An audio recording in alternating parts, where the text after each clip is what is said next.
does the Conservation Reserve Program pay farmers not to farm farms?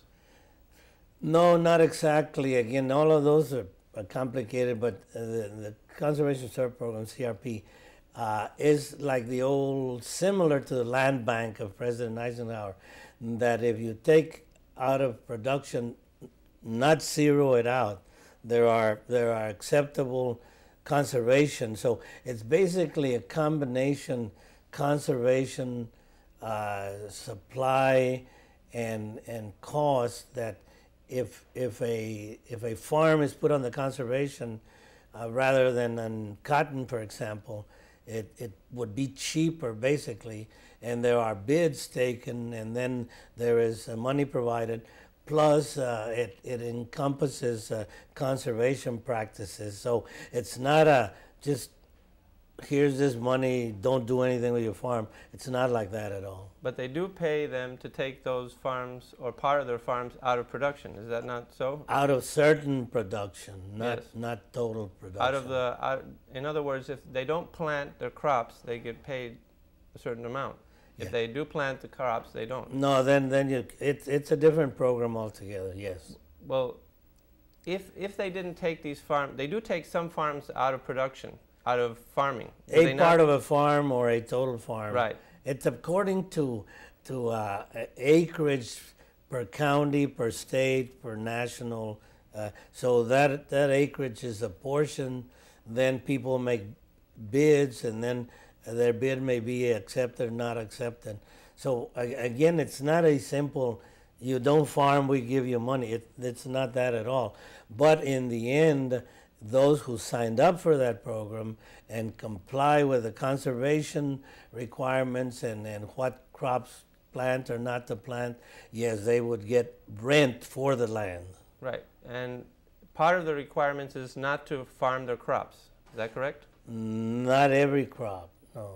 Well, so you can get this money even if you do farm crops? No, if it's an acceptable, it could be something that grass or some cover crop, or it can be some of the what I would call the exotic crops. Right, but with regards to flax the crops or so on. So say they take them out. If you don't farm corn or you don't farm wheat, you don't. That's not exactly it. That's not exactly it. So, like, what you want to say is, you get money and leave your farm alone. Don't plant anything. Is one of the requirements not farming certain crops? That's right. Okay. That's right. So if it's not an absolute. Okay. If those farmers were not paid to take these farms out of production, would there be more production of those crops? Well, more possibly there would be. Mm-hmm. There would be. If there was more production of those crops, would the prices to the consumer go down? Not necessarily. Not necessarily. So because if production increases, if there's more supply, prices don't go down? Not necessarily. See, this isn't a supply and demand operation. You have to understand the background. You don't think that the law of supply and demand applies to agricultural products?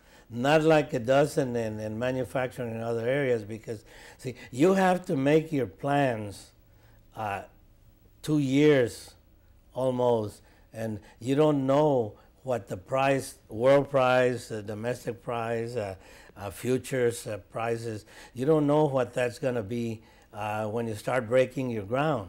But you don't believe in the law of supply and demand that says that if you reduce supply, prices go up?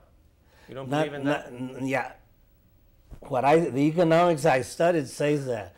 Right. Says that, but it doesn't necessarily work in agriculture. So why do they pay these farmers to take farmland out of production in the set-aside programs, in the acreage reduction programs? Isn't it not to reduce the supply and therefore increase the price? Isn't that even the purpose? No, not necessarily. No, it's much more complex than that. What? For conservation, for some degree of control, and to productivity. The productivity of the American farmer is the greatest in the world. So many times, for the sake of the consumer and for our supply and demand, as you say, you have to have a basic level. So it's basically a provision in the law that allows government, the Department of Agriculture, to be able to supply, to help with conservation, to enhance the land, to make it more productive for future years, because these are not permanent programs. Let me ask you this. So are you saying that if you produce more agricultural product, say corn, the price doesn't go down, and if you produce less, the price goes up? Are you saying that that's not true? No, not necessarily. Again, like I said, this is very complex. A crop, the farmer doesn't set the price for his commodity. Right, there's a market. There is a market, there is a world market, there is a U.S. market, there is a regional market. Yeah. Now, the price may go up and down in one area, not necessarily in the whole nation. But generally, if you have what Economics 101 says, that if your production is low, the price would have a tendency to go up. Right. If the production is high, the price would have a tendency to go down. Exactly. But it doesn't work necessarily all the time. You have transportation, you have needs.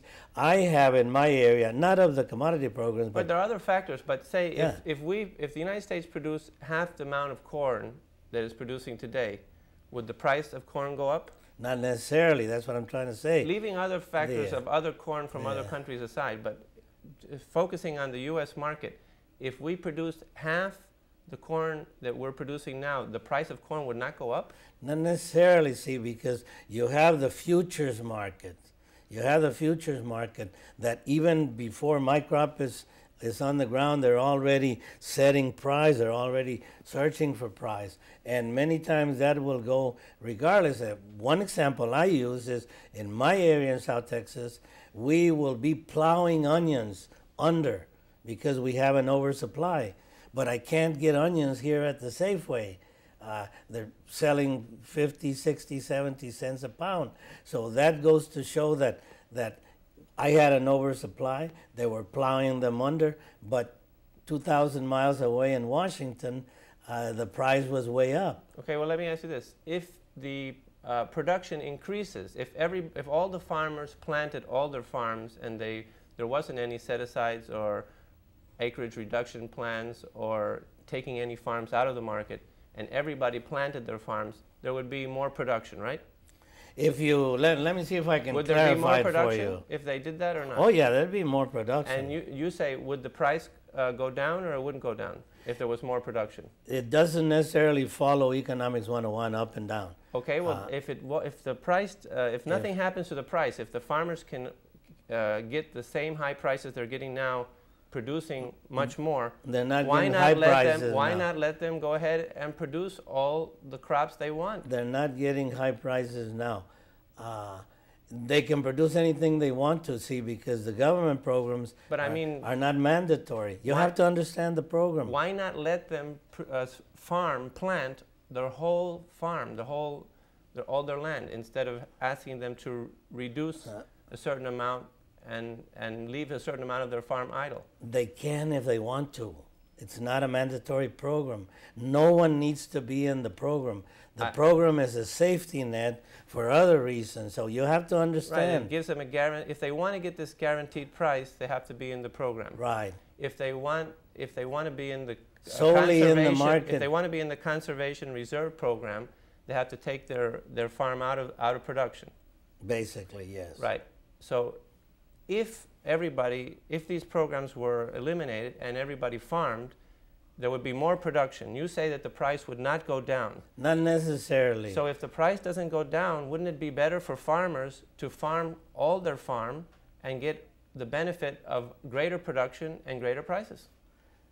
No, well, that, again, we're not understanding each other, because it's not, greater production doesn't mean greater prices.